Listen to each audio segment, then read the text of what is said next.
Deməli, Mədinə, sənə izah eləyəcəm. Bugünkü günün leksikanı 1-2 bölmə izah eləyəcəm. Hələ ki onu oxuyarsan, mənə qaytararsan. Görün necə şey eləyəsən, yaxşı.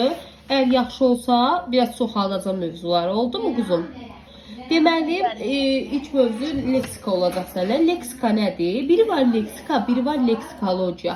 Leksika deyəndə dilimizin lüğət tərkibi nəzərdə tutulur. Leksikologiya üzrə deyəndə dilimizin lüğət tərkibi nəzərdə tutulur. Lexikos söz lüğət, logos elm deməkdir. Dilimizin lüğət tərkibini öyrənən elmdir. Amma leksika, leksikologiyanın bir hissəsidir. Leksikanı öyrənən elmdir. Başa düşdün? Yenə deyirəm, biri var leksika, biri var leksikologiya. Leksikologiya. Başa düşdün? Biri var leksika, biri de var leksikologiya. Leksikologiya deyəndə, leksikologiya dilimizin lüğət tərkibini, yəni leksikanı öyrənən elmdir. Amma sözün leksik mənası deyəndə sözün daşıdığı ilkin məna nəzərdə tutulur. Məsəl üçün, qələm deyəndə ağla nə gəlir? Sözün ilkin mənası. Necə? Sözün ilkin mənası. Az sağ ol. Daşıdığı ilkin məna. Qələm deyəndə ağlına nə gəlir? Az sağ ol. Dəftər deyəndə ağlına nə gəlir? Üstünə yazı yazmaq üçün vasitə. Kitab deyəndə ağlına nə gəlir? Oxumaq üçün bir vasitə. Telefon deyəndə ağlımıza nə gəlir? Kimlənsə əlaqə yaratmaq üçün bir vasitə. Düzdürmü Mədinə? Bax, bunlar sözün leksik mənasıdır. Mədinə, sözün leksik mənasını izah eləməyin əsas 4 dənə yolu var. Neçə yolu var? 4 dənə yolu var. Hansılardır? Birinci yol, sözə yaxın mənalı söz seçmək. Sözə əks mənalı söz seçmək. Sözün özcə mənasını izah eləmək. Bir də sözün tərəflərinin mənasını açıqlamaq. Bu adətən mürəkkəb sözlərə aid olur ki, mürəkkəb sözlərdə adətən 2 söz olur və onun tərəflərini açıqlayırsan. Başa düşdün? Bu 4 yol sözün leksik mənasını tapmağın yollarıdır. Biri də var ki, sözlərin qrammatik mənası. Nədir sözün qrammatik mənası? Məsələn, hansı suala cavab verməyi, cümlədə hansı nitq hissəsinə aid olmağı, hansı mövqedə daşımağı, hansı qrammatik məna növünə aid olmağı, bunlar hamısı sözlərin qrammatik mənası deməkdir. Keçək sözün həqiqi və məcazi mənasına. Deməli, nədir sözün həqiqi mənası, nədir sözün məcazi mənası? Sözün həqiqi mənası, kopya bax, bu leksik məna kimidir. Sözün daşıdığı ilkin məna onun həqiqi mənasıdır. Biri də var ki, sözün məcazi mənası, onun sonradan törəmə mənası. Məsəl üçün, qızıl üzük deyirsənsə, bu həqiqi mənadadır. Həqiqətində qızıl üzüyü olur. Düzdürmü Mədinə? Amma biri də var, deyirik ki, qızıl payız. Payız qızıldan ola bilər? Məcazi mənadadır. Məcazi mənadadır. Və yaxud da polad bilək həqiqi mənadadır, yoxsa məcazi? Məcazi mənadadır. Tamam, polad bilək məcazi mənadadır. Ondan sonra, amma məsəl üçün polad qapı deyirsən həqiqi mənadadır. Çünki qapı həqiqətən poladdan ola bilər. Düzdürmü? Bax belə. Sonra Mədinə, bax, sözün məcazi mənası 2 yolla əmələ gəlir. Biri var köçürtmə yolu, bir də var bənzətmə yolu ilə. Bax, ona diqqət edəyəsən. Bu ədəbiyyatda da lazımdır. Sən səhv eləmirəmsə 1-ci qrupsan da sənə ədəbiyyat lazım deyil. Ona görə ətraflı şey eləməsək də olar. Amma sözü 2 cür olur. Həqiqi məna 2 cür yaranır. Biri var bir köçürtmə yoluna, bir də var bənzətmə yolu ilə. Məsələn, günəş gülür, insan gülür, köçürtmədir. Amma məsələn deyirsən ki, dağlar, yaz gəldi, dağlar yaşıl donu geyindi. Bu bənzətmədir. Başa düşdün? Bax belə. Sonra keçək frazoloji birləşməyə. Ümumiyyətlə söz birləşməsi nəyə deyilir? 2 və ya daha artıq sözün birləşməsindən əməl Xeyr. 2 və daha artıq sözün birləşməsi nədir? Bax, sənə onu kəsəf edelim. 2 və daha artıq sözün birləşməsi mürəkkəb sözdür. Toz soran, əl üzü yuyan. Mürəkkəb sözdür. Amma söz birləşməsi 2 və daha artıq sözün məna və qrammatik cəhətdən birləşməsidir. Başa düşdün? Fərqli şeylərdir. 2 və daha artıq sözün məna və qrammatik cəhətdən birləşməsinə söz birləşmələri deyilir. Sonra bu söz birləşmələri Mədinə 2 yerə bölünürlər. Biri var sabit söz birləşmələri, bir də var sərbəst söz birləşmələri.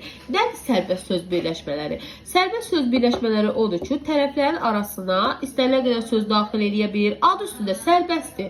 Arası istənilən kimi qədər söz daxil edə bilirik. Tərəfləri ayrılıqda işlədə bilirik. Müstəqil leksik mənaya malik ola bilirlər. Başa düşdün?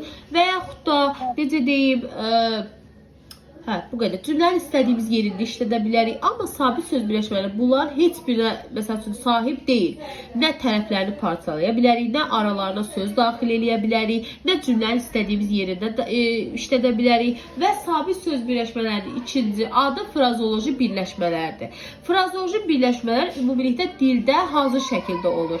Məsəl üçün cin atına minmək, dil otu yemək, ağzına su alıb oturmaq. Görürsən biz onları heç vaxt parçalaya bilmərik. Tərəflərin müstəqil mənaya malik deyil. Hamısı birləşəndə bir məna ifadə edə bilirlər. Parçalayanda heç bir dəxilsiz bir mənaları olur. Düzdürmü Mədinə?